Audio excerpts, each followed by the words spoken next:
Sa nama su ovog jutra članovi Karate kluba Lotos. Dobro jutro i dobro nam došli. Dobro jutro. Nakon uspešnog svetskog prvenstva, još uspešnije Kraljevo Open 2012. Silni pehari, silne medalje, pa kako toliki uspesi se ređaju nizu? Pa tako je, to je jedan slijed događaja, dobrih priprema i mogu reći dobrog rada zadnjih godina u našem klubu. Kao što ste rekli, posle svjetskog prvenstva, jednog svjetskog prvenstva u julu, pa potom i drugog za mlađe uzraste u Novom Sadu, dolazi normalno rezultati na domaćim takmičenjima. Tako, na nekom svjetskom prvenstvu osvojimo 4 ili 5 medalja, onda je sasvim logično na domaću takmičenju osvojimo 2 ili 3 puta više medalja, pogotovo kad su u pitanju svi uzrasti. Ovo takmičenje u Kraljevu je nama u stvari bilo kontrolno takmičenje za nastup na Kupu Srbije koji nam predstoji za 2 nedelje. I tu smo nastupili u svim uzrastima, u katama i borbama pojedinačno i ekipno. A Kraljevo opet je interesantno takmičenje po tome što se radi više disciplina. Pa u klasičnom tradicionalnom karateu osvajači medalja, prvo, drugo i treće mjesto, plasiraju se u Ibarsku ligu koju organizuje regionalni Kraljevački karate savez, gdje se radi po principu svaki sa svakim. I upravo taj pehar ili medalja osvojena u toj disciplini je i najznačajniji na tom takmičenju. Koliko je članova Karate kluba Lotos je nastupalo? Na takmičenju smo nastupali sa 22 discipline, takmičara je bilo 11, ali kao što sam rekao, znači više nastupa po jedan takmičar ima i mi smo ukupno osvojili 23 medalje. U generalnom plasmanu smo osvojili drugo mjesto kao grad Smederevo i drugo mjesto kao klub Lotos. Zašto kažem kao grad Smederevo? Zato što su naše seniorke i ekipe radile pod nazivom Smederevo u Ligi gradova. I naše seniorke, to su devojke starije 18 godina, znači osvojile sve pobjede i ubedljivo osvojile prvo mjesto. Također su seniorke i na turniru osvojile ekipno prvo mjesto, to je ekipa u sastavu Jovana Savić, Marija Pejić i Milina Vasić.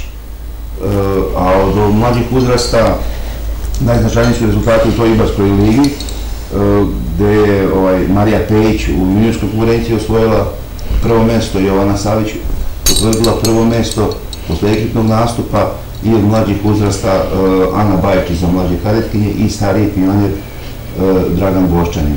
Pa po mome, kako vam nabrajamo od seniora do pionira, vidi se da smo znači nastupali u svim uzrastima. Kako se vi osjećate kao trener?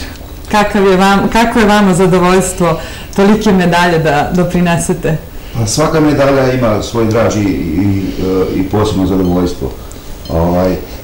Čovjek se posebno osjeća stvarno u tom momentu kad prima pehar za generalni plasman, za prvo, drugo ili treće mjesto na kraju takmičenja, a posebno bilo na ovom takmičenju nismo mi očekivali sa manjim brojem takmičara da ćemo ipak biti među 3 najbolja kluba. Od 35 klubova koliko je nastupalo. A neki članovi koji su zasluženi za medalje su sa nama, to su Marija i Miloš, pa možete vi da nam kažete vaše utiske, kakvi su bili sa ovog turnira? Utisci su dobri, to se videlo po rezultatima, imali smo više od 2 nastupa, tako da što tiče seniorske konkurencije, ja lično sam radio VKF karate i radio sam vjerno i puno. U sva 3 discipline sam radio finala, tako da je osjećaj dobro. Marija? Ja sam osvojila 4 zlatne medalje. Prvu zlatnu medalju osvojili smo moja ekipa i ja, radili smo Ligu gradova, radili smo u finalu protiv Kraljeva. Drugu zlatnu medalju osvojili smo također ekipno, a najznačajnija medalja mi je isto zlatna, koju sam osvojila u Ligi za juniorke i u toj kategoriji radi svako protiv svakog. A također osvojila sam još jednu zlatnu medalju, to je u pojedinačnoj kategoriji.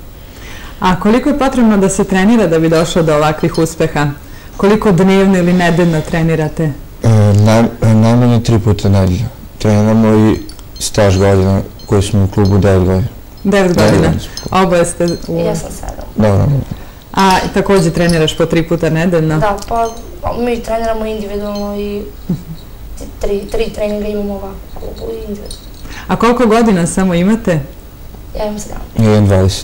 Znači, mogu da se pridruže i drugi članovi, dalje su upisi u toku, da mogu da postignu isto ovakve rezultate? Prvi deo upisa je bio odrađen u septembru po sekcijama, a evo upravo danas kreću upisi u karate škole, mogu da kažem, deca od 6 godina pa do 10 godina, u jednoj sekciji u prigradskom naselju Kolari, gde radimo u sali, u starom delu osnovne škole, pa i pozivam sve buduće naše kandidate da se pridruže radu našeg kluba. A koliko ima članova Karate klub Otos, s obzirom da sad je prošao deo upisa, da imate nove članove? Karate klub Otos trenutno broji preko 100 članova, svih uzrasta, od pionira do trenera u muškoj i ženskoj konkurenciji, znači staža treniranja od mjesec dana pa do 10 godina. Divno. A kakvi su dalje planovi, kakvi su dalje programi takmičenja?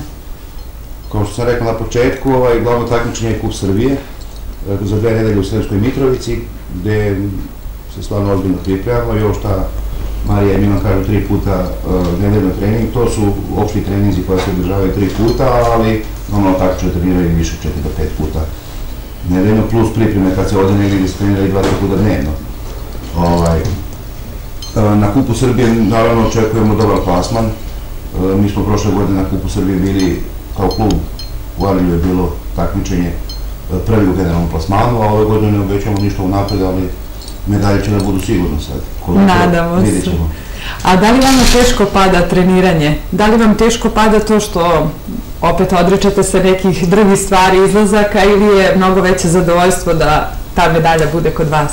Mnogo veće zadovoljstvo kada je medalja kod nas i odricanje je kod svakog sportista mora da postoji. Naravno. Kao što Marija rekla, odričemo se neke stvari da bi ovu medalju zapravo na našim grudima. To je isto i poziv svim mlađim da ne odustaju, da mogu da nastave da treniraju. Hvala vam puno što ste bili gosti ovog jutarnjeg programa i ja se nadam da će biti još medalja i da ćemo se naravno još viđati pošto ste nam postali radovni gosti. Hvala i vama.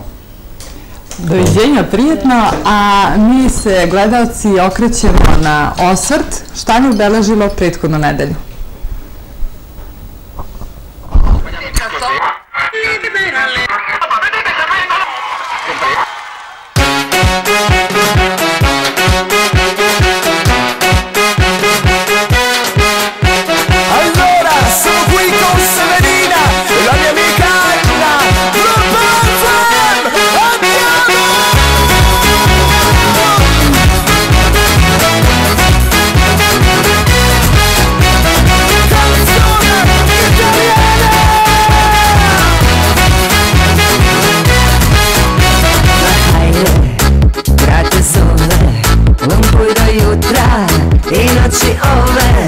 Pozovi taksi, sebi pomozi, jer hoće